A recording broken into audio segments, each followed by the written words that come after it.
Assalamualaikum warahmatullahi wabarakatuh. Alhamdulillah. Alhamdulillahilladzi anzala as-sakinata fi qulubil mu'minin liyazdadu imanan ma'a imanihim. Wa asyhadu an la ilaha illallah wahdahu la syarika lah. Wa asyhadu anna Muhammadan 'abduhu wa rasuluhu la nabiyya ba'da. Allahumma shalli wa sallim wa barik ala sayyidina Muhammad wa ala alihi wa ashabihi ajma'in. Fa ya ibadallah usikum wa iyaya nafsi bi taqwallah wa ta'atihi la'allakum tuflihun. Faqala Allah Ta'ala fi kitabihil karim wa huwa asdaqul qailin. A'udzu billahi minasyaitonir rajim. Al-hajju ashhurun ma'lumat. Faman farada fihinna al-hajja fala rafatha wala fusuqa wala jidala fil hajj. Wa ma taf'alu min khairin ya'lamuhu Allah wa tazawwadu fa inna khairaz zadi taqwa wattaquni ya ulil albab. Sadaqallahul azim wa sadaqa rasulul karim wa nahnu 'ala dzalika minasyahidin wa syakirin amma ba'd. Kaum muslimin sidang jamaah salat Jumat rahimakumullah. Alhamdulillah, tidak hentinya kita bersyukur kepada Allah Subhanahu wa taala atas segala nikmat karunia yang diberikan kepada kita. Sehingga pada hari ini Jumat terakhir di bulan Syawal, tepatnya saat ini tanggal 28 Syawal 1444 Hijriah, kita masih diberikan kesehatan, kesempatan hadir kembali di masjid yang kita cintai ini. Selawat serta salam mudah-mudahan tercurah terlimpah kepada kita Nabi besar Muhammad sallallahu alaihi wasallam. Jamaah Jumat rahimakumullah, sebagaimana yang kita pahami dalam hadis Rasulullah sallallahu alaihi wasallam bahwasanya Islam itu dibangun atas 5 dasar. Bunyan Islam ala khams. Yang pertama syahadat, yang kedua salat, yang ketiga puasa, zakat dan haji. Pada Jumat kali ini khatib ingin menyampaikan sedikit tentang apa haji itu, bulan haji itu. Dalam Al-Qur'an yang khatib sampaikan di awal khutbah tadi, Allah berfirman, "A'udzu billahi minasyaitonir rajim. Al-hajju ashhurun ma'lumat. Faman farada fihinna al-hajja fala rafatha wala fusuqa wala jidala fil hajj. Wa ma taf'alu min khairin ya'lamuhu Allah wa tazawwadu fa inna khairaz zadi taqwa wattaquni ya ulil albab." Haji itu, kata Allah, firman Allah, ashhurun ma'lumat, bulan-bulannya telah ditentukan. Mulai kapan bulan haji itu? Dijelaskan bulan haji itu dari bulan Syawal, Dzulqa'dah dan Dzulhijjah. Faman farada fihinna hajj, orang-orang yang telah diperintahkan oleh Allah untuk melaksanakan ibadah haji itu, maka dia harus menahan dirinya untuk berkata-kata rafat, kata-kata yang keji, buruk. Ini sama seperti puasa. Ketika orang berpuasa, kita dilarang untuk mengucapkan kata-kata yang kotor, kata-kata yang jorok, kata-kata yang porno, atau kata-kata yang bisa membuat nafsu. Wala fusuqa, enggak boleh berbuat fasik. Fasik itu mencederai hukum-hukum Allah. Fasik itu adalah orang-orang yang melakukan perbuatan-perbuatan yang tidak dibenarkan oleh Allah. Orang fasik itu ada juga yang mengatakan munafik. Tapi sebenarnya fasik itu adalah orang yang merusak agamanya. Jadi jangan merusak ibadah-ibadah kita karena kefasikan. Karena ketidaktahuan kita melakukan kefasikan-kefasikan. Begitu juga di dalam muamalah kita. Orang-orang yang fasik itu selain dia melakukan dosa, perbuatan yang ingkar, bahkan dia menyuruh atau melegalkan orang untuk melakukan perbuatan yang keji dan mungkar. Itu termasuk fasik. Kalau orang munafik kita paham hadis Rasulullah SAW. Tidak ada kata-kata kalau dia berkata dia bohong. Wa idza tumina khana, diberi amanah dia khianat. Kemudian kalau dia diberi wa idza tumina khana, kalau seandainya dia diberikan amanah dia berkhianat. 3 ya dijelaskan dalam hadis Rasulullah ya, termasuk ciri-ciri orang yang munafik. Idza haddatsa kadzaba wa idza wa'ada, kalau dia berjanji tidak ditepati. Nah, orang fasik lebih dari itu.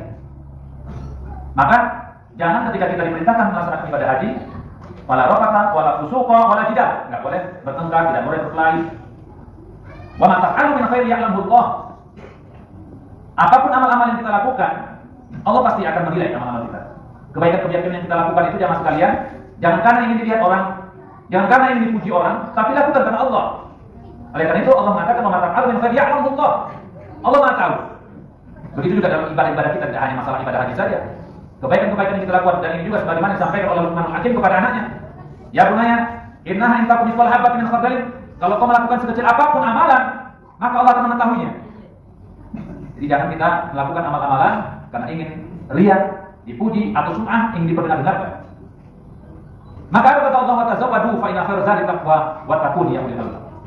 Maka hendaklah kalian berbekal, kata Allah. Apa sebaik-baik bekal itu? Adalah takwa. Kalau puasa kemarin juga mengatakan kita la'allakum tattaqun, agar kamu bertakwa. Semua ibadah yang Allah berikan kepada kita juga membentuk karakter orang bertakwa.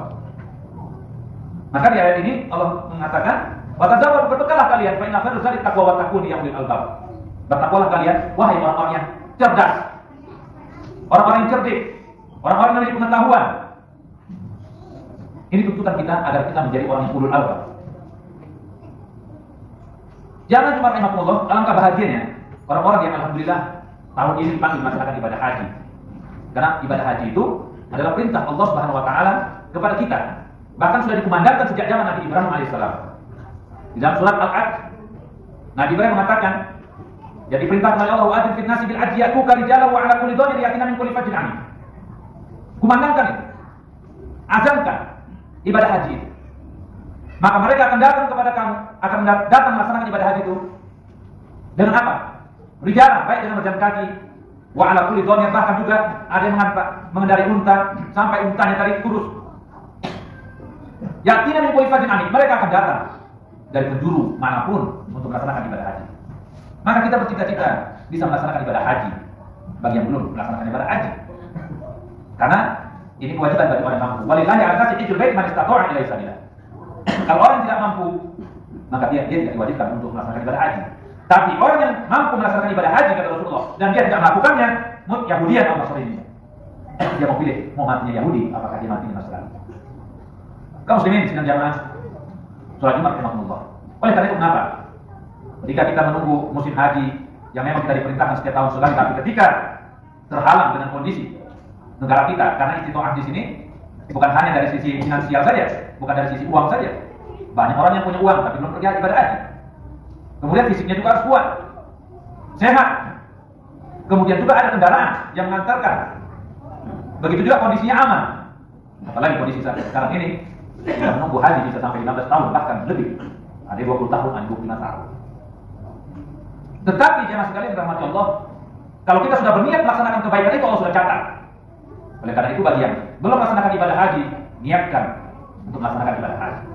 Bahkan kalau belum bisa melaksanakan ibadah haji, maka diperintahkan umrah. Maka hadis Rasulullah SAW menjelaskan, al-umratu ila umrah kafaratun lima bainahuma wal hajjul mabrur laisa lahu jazaa'un illa al-jannah. Umrah satu kepada umrah yang lainnya. Sekarang animo orang melaksanakan ibadah umrah sungguh luar biasa. Apalagi umrah di bulan suci Ramadan, sama seperti haji. Bahkan hadis Rasulullah SAW menjelaskan orang yang melaksanakan ibadah umrah di bulan Ramadan nilainya sama seperti melaksanakan ibadah haji bersama. Kita yang mungkin memiliki kemampuan melaksanakan ibadah umrah terlebih dahulu, karena satu umrah dengan umrah yang lainnya itu dapat mengampuni dosa-dosa. Wal haji mabrur, orang yang melaksanakan ibadah haji, laisa lahu jazaa'un illa jannah. Haji yang mabrur itu tidak lain balasannya adalah surga. Apa ciri-ciri ibadah haji yang mabrur tadi? Pertama, dia harus bersihkan dirinya dari kesyirikan-kesyirikan. Oleh karena itu kenapa Rasulullah SAW melaksanakan ibadah haji terakhir di Haji Wada? Ada yang mengatakan haji itu diperintahkan tahun ke-4 Hijriah. Namun kemudian ada yang mengatakan ibadah umrohnya tidak dilakukan, akan di tahun ke-4, tapi dilakukan di bulan ke-7 Hijriah, karena terhalang waktu itu karena adanya penahanan dari kaum kafir Quraisy ketika itu tidak boleh masuk. Tapi beberapa ulama menjelaskan ibadah haji itu diperintahkan di tahun ke-9 Hijriah. Di mana tahun ke-9 Hijriah ini Abu Bakar diperintahkan menjadi Amirul Hajj, menjadi amir, dia yang membawa rombongan untuk melaksanakan ibadah haji. Kenapa? Karena ketika itu berhala-berhala sudah dibersihkan. Artinya apa? Ketika kita ingin melakukan suatu ibadah, kita harus bersihkan diri kita dari berhala-berhala, dari nafsu-nafsu. Bukan hanya haji itu menuju Allah saja, tetapi bagaimana diri kita harus bebas dari kenifakan, dari kesyirikan dan lain sebagainya. Oleh karena itu kenapa manfaat ibadah haji yang dijelaskan dalam surat Al-Hajj, lanjutan dari ayat 26. Ketika kita diperintahkan melaksanakan ibadah haji, liyashhadu manafi'a lahum, agar kalian bisa mendapatkan berbagai macam manfaat dari pelaksanaan ibadah haji tersebut. Berkumpulnya orang melaksanakan ibadah haji, dia akan mengetahui bahwasanya banyak saudara-saudara kita. Berkumpul saudara-saudara kita dari penjuru bumi manapun, berkumpul. Ini juga dalam rangka kesatuan umat Islam. Jangan berpecah belah. Kita bersuku-suku, kita berbangsa-bangsa, tidak ada perbedaan di antara kita. Apakah dia orang bangsawan, apakah dia orang biasa, apakah kulitnya hitam maupun kulitnya putih, kata Rasulullah. La farqa baina ajami wa arab. Tidak ada juga perbedaan antara orang ajam dan orang Arab, kecuali apa? Illa bittaqwa, kecuali dengan takwa. Oleh karena itulah kenapa takwa ini penting bagi kita, apalagi dalam melaksanakan ibadah-ibadah, khususnya juga dalam melaksanakan ibadah haji. Jangan sampai kita melakukan kesyirikan-kesyirikan yang menyebabkan Allah tidak menerima ibadah kita. Jadi manfaat yang pertama, dia selalu manafi'a lahum, agar mereka menyaksikan berbagai macam manfaat dari melaksanakan ibadah haji. Tidak hanya melihat Ka'bahnya, tapi bagaimana perjalanan Rasulullah SAW. Bagaimana Rasulullah melaksanakan ibadah haji, atau bagaimana Nabi Ibrahim ketika bersama anaknya Nabi Ismail membangun atau meninggikan Ka'bah itu. Yang kedua manfaatnya agar kita memperbanyak zikir kepada Allah Subhanahu wa taala. Waliyadkuru smallah fi ayyamin ma'lumat, pada hari-hari itu. Tidak hanya orang melaksanakan ibadah haji saja, kita yang ada di tanah air juga dianjurkan untuk memperbanyak zikir, berdoa kepada Allah Subhanahu wa taala. Pada hari-hari telah ditentukan, baik bulan Syawal ini, bulan Dzulqa'dah, dan nanti puncaknya di bulan Dzulhijjah tanggal 9 di hari Arafah, dan begitu juga di tanggal 10-nya hari raya Idul Adha, dan 3 hari berikutnya yang disebut dengan Yaumul Nahar atau kurban. Wa yadhkuru smallahi fi ayyamin ma'lumat. Kemudian ala ma razaqahum min bahimatil an'am, begitu juga diperintahkan kepada kita untuk berkurban. Oleh karena itu jemaah sekalian rahmati Allah, kalau kita tidak melaksanakan ibadah haji, maka kita diperintahkan berkurban. Niatkan kita bisa berkurban. Islam mengajarkan kita tidak hanya melakukan ibadah hanya kepada Allah secara ritual saja, secara nilai-nilai individual saja, sholat, puasa, baca Quran, tetapi nilai-nilai sosial ini juga dijelaskan dalam setiap ibadah-ibadah yang Allah turunkan kepada kita mengandung nilai-nilai sosial. Maka itu kenapa melaksanakan ibadah haji juga ada nilai-nilai sosialnya yang harus kita lakukan dengan berkurban. Begitu juga ayat menjelaskan, ala marozaqahum min bahimatil an'am, fakulu minha wa atimul ba'is al faqir. Silakan engkau makan sebagian dari hewan kurban tadi dan kemudian berikan kepada orang-orang fakir miskin, orang-orang yang susah. Di sini menunjukkan dalam kita melaksanakan ibadah, maka ada dua nilai ketakwaan. Pertama, ketakwaan secara individual, dan yang kedua, ketakwaan secara sosial. Oleh karena itu jemaah sekalian yang dirahmati Allah, mari kita niatkan bagi yang belum melaksanakan ibadah haji untuk bisa melaksanakan ibadah haji. Yang kedua, kita niatkan juga bisa berkurban di tahun ini meskipun kita tidak melaksanakan ibadah haji. Orang yang melaksanakan ibadah haji, bila hajinya bersih dari kesyirikan, dari kenifakan, dari perbuatan-perbuatan yang bisa merusak ibadahnya, maka kata Rasulullah SAW, "Laisa lahu jazaa'un illa jannah." Tidak ada balasan kecuali dia akan mendapatkan surga dari Allah Subhanahu wa taala. Mudah-mudahan kaum muslimin dan muslimat yang melaksanakan ibadah haji tahun ini diberikan kemudahan, kelancaran, dan mudah-mudahan kita juga segera dapat berangkat ke tanah suci. Meskipun menunggunya masanya sangat lama, tapi mungkin kita bisa melaksanakan ibadah umroh. Mudah-mudahan dengan umroh ini juga termasuklah kita orang-orang yang taat kepada Allah dan Rasulnya. Barakallahu fiikum Qur'an azim wa nafa'ani wa iyyakum bima fihi min ayati wa dzikril hakim. Aqulu qawli hadza wa astaghfirullaha li wa lakum wa lisa'il muslimina min kulli dhanbin fastaghfiruhu innahu huwal ghafurur rahim.